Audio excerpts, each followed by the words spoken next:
Nuestra sociedad ha caído mentalmente enferma.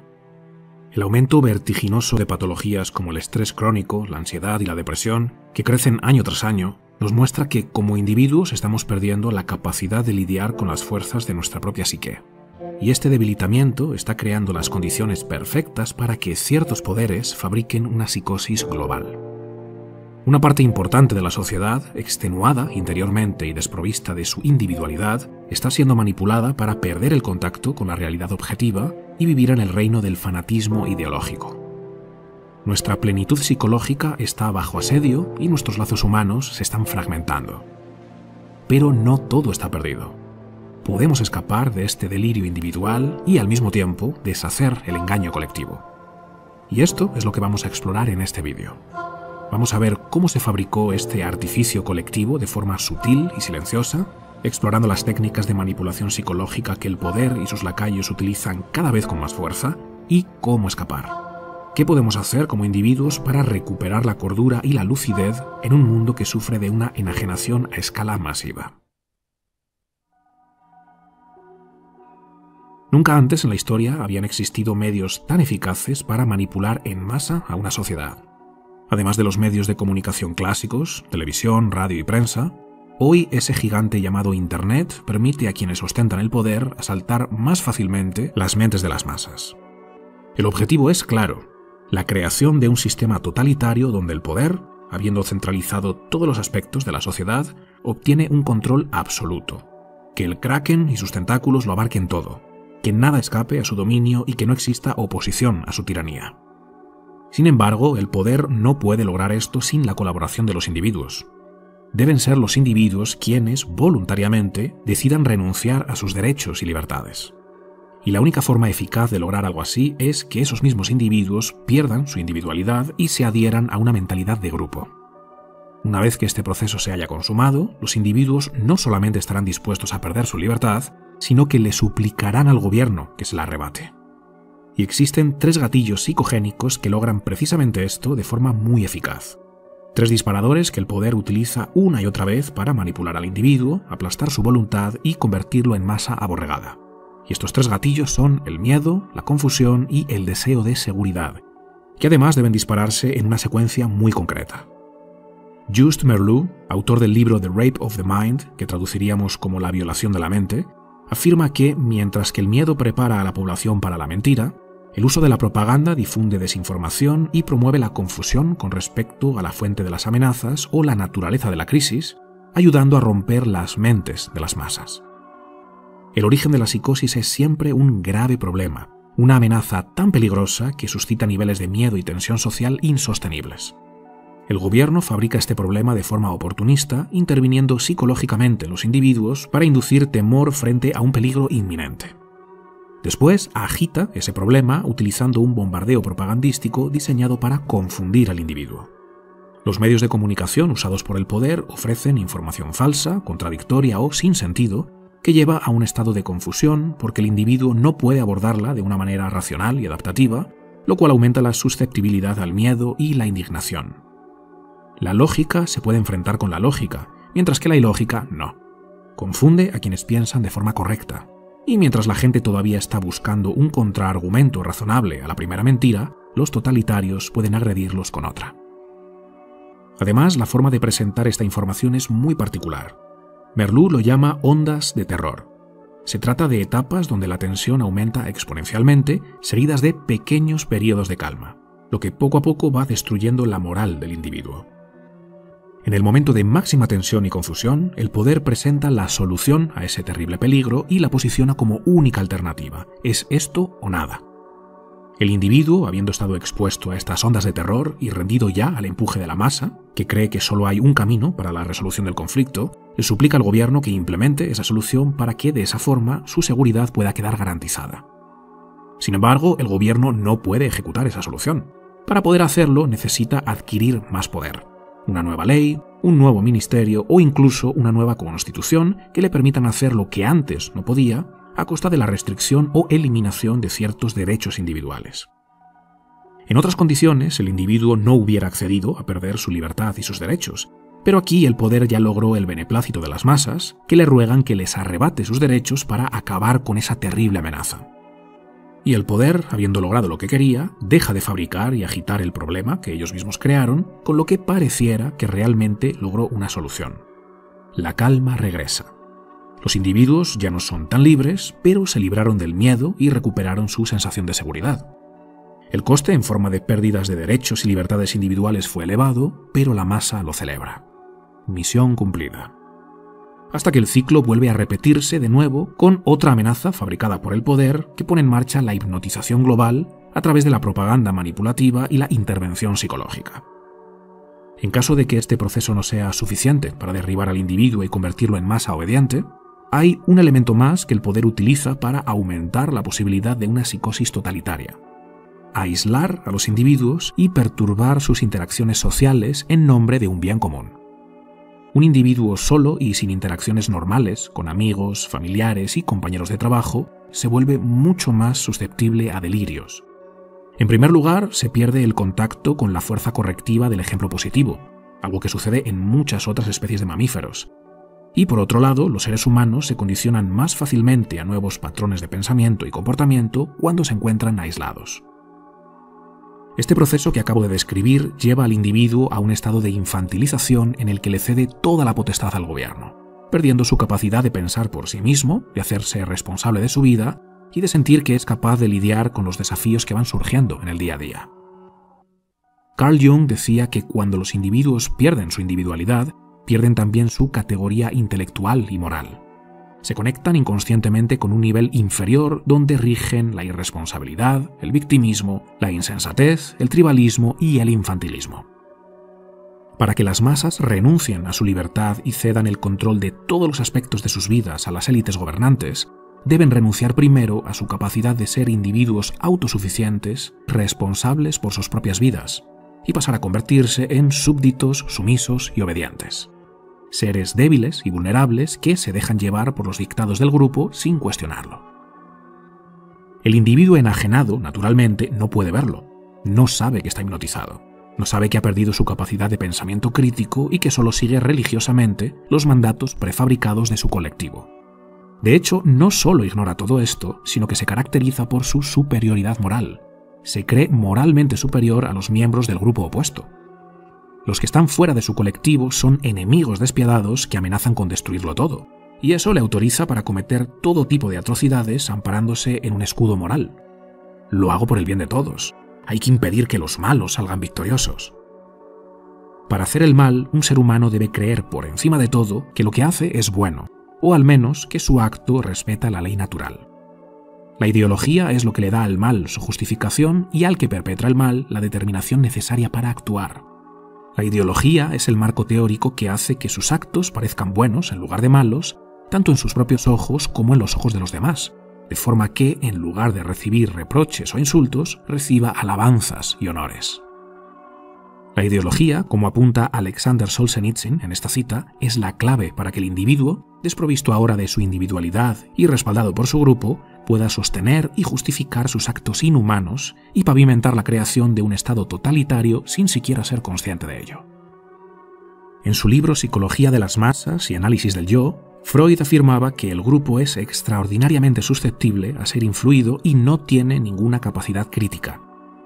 Cuando nos identificamos con un grupo, nuestro pensamiento individual queda anulado y en su lugar es reemplazado por el pensamiento grupal. La verdad, por supuesto, queda relegada a un segundo plano o incluso rechazada si llega a poner en peligro la cohesión del grupo. Edward Bernays, sobrino de Sigmund Freud, desarrolló técnicas de manipulación masiva basadas en el trabajo de su tío que siguen siendo utilizadas por compañías y gobiernos de todas las naciones sin excepción.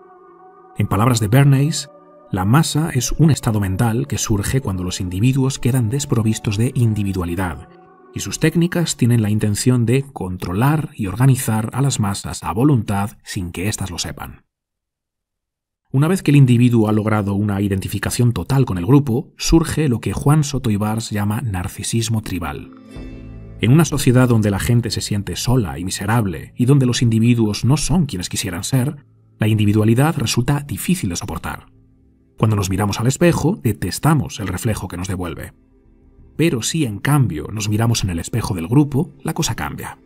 De repente ya no vemos nuestros defectos individuales, sino las supuestas virtudes de nuestro grupo. Ya no importa que nos vaya fatal en nuestra relación de pareja, que odiemos nuestro trabajo mal pagado, que psicológicamente estemos deshechos, o que nuestras adicciones o hábitos destructivos nos estén despedazando. Ahora ya no vemos todo eso. Vemos algo que nos gusta. Somos los defensores de los derechos de los oprimidos, ciudadanos bondadosos y ejemplares que se preocupan por el planeta, por las minorías y por todo lo que nos haga sentir bien respecto a nosotros mismos. De repente somos héroes sin tener que esforzarnos. Si nunca te creíste capaz de obtener ningún tipo de reconocimiento social porque sabes que desde tu sofá no puedes lograr nada heroico, bueno, pues no te preocupes porque ahora puedes ser un héroe solo con repetir los mantras ideológicos de tu grupo. Sin hacer nada único e inigualable, sin ejercer ninguna proeza que aporta un valor masivo al mundo, ni realizar ninguna gesta extraordinaria y memorable, el cobarde ha sido convencido de que su cobardía y fragilidad es, en realidad, algo heroico. Denunciar por redes sociales, quejarse amargamente cuando otros ejercen su libertad de expresión, cancelar y exigir la aniquilación de la reputación de alguien. Toda esta división está minuciosamente calculada para que no busquemos consenso y entendimiento, sino solo la destrucción de todo eso que nos han dicho que es vil y tiránico. Venganza contra el grupo enemigo. El poder nos divide en opresores y oprimidos, víctimas y tiranos, y posteriormente promueve que la única respuesta posible entre estos grupos es la hostilidad, y nos convence de que esa hostilidad, esa persecución cruel, es, de hecho, un acto ejemplar. Si alguien expresa una opinión que no encaja en la narrativa de nuestro grupo ideológico, lo llamamos discurso de odio, fascismo, homofobia, machismo, racismo, opresión. Está prohibido crear espacios de debate. El intercambio de ideas o las conversaciones respetuosas son herejías para el grupo. Esta es la manipulación de las masas que estamos viviendo. Hemos perdido nuestra individualidad y nuestro potencial humano ha quedado completamente degradado e inhibido. ¿Qué podemos hacer para contrarrestar estas fuerzas implacables que tratan de anularnos como individuos y convertirnos en una masa enjaulada y enfurecida? Al principio del vídeo vimos que el poder usa contra nosotros los gatillos del miedo, la confusión y el deseo de seguridad. Si como individuos aprendemos a controlar conscientemente las fuerzas de nuestra psique y desarrollamos un carácter que nos permite lidiar sabiamente con esos gatillos, ya no podrán ser usados como herramientas de manipulación, puesto que perderán su efecto psíquico. Todos estamos en una búsqueda de alivio que nos libere de la inmensa presión que sentimos interiormente, esa falta de esperanza en la que estamos sumidos y esa total ausencia de dirección y propósito. Y cuando individualmente no sabemos qué hacer con todo ese miedo que nos abruma y esa negatividad que inunda nuestra vida, vamos hacia lo colectivo. Si no nos creemos capaces de lidiar con la adversidad y el sufrimiento, y nos sentimos desamparados porque estamos convencidos de que no podremos superarlo por nuestra cuenta, buscaremos la fuerza en ese grupo que promete darnos lo que nosotros no nos creemos capaces de obtener. Pero el grupo no puede resolver la verdadera raíz de tu sufrimiento. Tu mala relación con papá o mamá, tu ansiedad, tus malas decisiones, tus conductas deshonestas, tus hábitos destructivos y adicciones, tus traumas y heridas del pasado, tu búsqueda de significado. El grupo no puede resolver eso. Por supuesto que el grupo nunca lo admitirá. Ellos tratan de convencerte de que están ahí para rescatarte a ti y a todos los oprimidos como tú de las garras de quienes han hecho que tu vida sea tan miserable. Sin embargo, el grupo no puede crear estrategias adaptativas para el individuo. Ningún grupo identitario puede ayudarte a adueñarte de tus procesos psíquicos, adquirir dominio de tus pensamientos, reorientar la dirección de tu mente o sacarte de la preocupación patológica que deriva en ansiedad. No puede elevar tus emociones para que dejes de estar siempre triste, ofendido o enfadado. No puede ayudarte a mejorar tus relaciones con otros seres y no puede tomar tus decisiones para que tu vida individualmente cambie de rumbo. La razón por la que las técnicas de manipulación funcionan sobre nosotros es porque nos hemos debilitado como individuos. Por eso tenemos que fortalecernos. Tenemos que crear desde dentro una estructura psicoemocional en la que sepamos con toda certeza que pase lo que pase, vamos a saber transitarlo con entereza. Aunque la vida nos golpee con adversidad y el dolor sea intenso, podremos afrontarlo y salir victoriosos. Esta es la seguridad que todos, de alguna forma, buscamos y anhelamos. La seguridad de que venga lo que venga, podremos con ello. Pero cuando carecemos de esta seguridad como individuos, buscamos la seguridad del grupo. Tenemos que lograr que esa seguridad que tanto buscamos afuera surja de dentro. Depositar en nosotros mismos esa confianza de sabernos los máximos proveedores de nuestra propia plenitud psicológica. ¿Cómo construyes esta seguridad interior? Tienes que recuperar el dominio de tu mente. Ahora mismo tu mente te está despedazando. La voz dentro de tu cabeza, en lugar de impulsarte, te está hundiendo. La mayoría de tus pensamientos te causan inquietud, sobresalto, desasosiego y miedo. ¿Sabes por qué tu mente te ataca de esa forma? Porque tú le das los argumentos para hacerlo. Tú sabes perfectamente que tu comportamiento cotidiano es propio de una persona débil, irresponsable y asustadiza. Así que tu mente simplemente te lo pone delante. Te da lo que tú le permites. Una y otra vez te recuerda que no eres una persona digna de tu propio respeto y admiración. Y como eso te deja en una posición muy inestable a nivel psicológico, porque al fin y al cabo nadie soporta verse de forma tan negativa, tratas de aliviar esa presión interior llevando la atención hacia afuera. Como no quieres reconocer que tú eres el mayor causante de tu propio dolor, retiras tu atención de ti y la enfocas afuera. En la política, en la sociedad, en cualquier cosa que desvíe la atención de tu fuero interno y que parezca justificar por qué tu vida es tan miserable. Algo exterior que explique tu malestar y te libere de toda responsabilidad para que parezca que el desastre de tu vida no tiene nada que ver contigo. Y cuando haces esto, rápidamente vas a encontrar algún movimiento ideológico que te dé la explicación que estabas buscando. El problema no eres tú eres un ser de luz, pero has sido oprimido por el racismo, el patriarcado, la desigualdad, la homofobia, el capitalismo o la colonización. El resentimiento hacia ellos, que parece muy razonable, desvía toda la atención de tu responsabilidad individual y te sumerge en la narrativa de la masa. Ya no te sientes tan mal contigo mismo, ya no diriges tu ira y tu resentimiento hacia ti, pero sigues sintiéndola hacia otros, sigues siendo una persona atrapada en el laberinto de la ira y el resentimiento. Tienes que escapar de esa trampa que otros han fabricado, enfocándote en lo que sí está a tu alcance. Tienes que realizar una evaluación honesta del estado de tu vida y tu carácter y empezar a resolver los problemas que te están hundiendo y que más urgentemente necesitas resolver. Después ya salvarás a las focas, pero primero ponte en el camino de mejorarte y convertirte en quien tú quieres llegar a ser. Cuando pongas tu vida en orden, tu mente ya no podrá hundirte. Toda esa cháchara negativa desaparecerá porque tu aparato psíquico ya no tendrá argumentos que usar contra ti. Cuando te ganes tu respeto y confianza, tu vida va a adoptar una dirección ascendente. A mí la voz de mi cabeza siempre me atacaba con mi falta de disciplina. Nunca haces lo que dijiste que harías, nunca terminas lo que empiezas, solo hablas y hablas pero no actúas, eres un fraude, normal que nadie te respete. Y mi mente me decía esto porque tenía todos los motivos para hacerlo. Mi mente sabía que yo quería dejar de fumar, pero no lo dejaba. Me proponía una fecha para dejarlo, pero cuando llegaba el día, no lo hacía, rompía mi compromiso. Decía que quería adelgazar, pero no cambiaba mis hábitos alimenticios y seguía tragando comida basura 3 o 4 veces por semana como mínimo. Me proponía empezar a hacer ejercicio porque llevaba una vida totalmente sedentaria, me apuntaba al gimnasio, pero después de unos pocos días lo dejaba. Y cuando llegaba la fecha de renovación, pagaba el siguiente mes asegurándome a mí mismo que iría, pero no iba. Y así una tras otra. Normal que mi mente me despedazara. Me ponía delante pensamientos acerca de mí mismo que yo sabía que eran ciertos y por eso me dolía tanto. Hasta que tomé la determinación de no volver a tocar un solo cigarrillo, cambiar mi alimentación y levantarme todos los días a las 5:30 de la mañana para hacer ejercicio.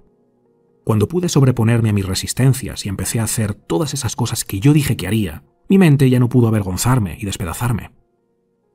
Si empiezas a hacer de forma rutinaria lo que tú sabes que te ayuda a crecer, tu mente ya no podrá decirte «qué débil y qué cobarde eres, no eres capaz de esforzarte, tú solo buscas estar calentito en tu sofá». Simplemente no podrá hacerlo, no le quedará más remedio que someterse a tu autoridad.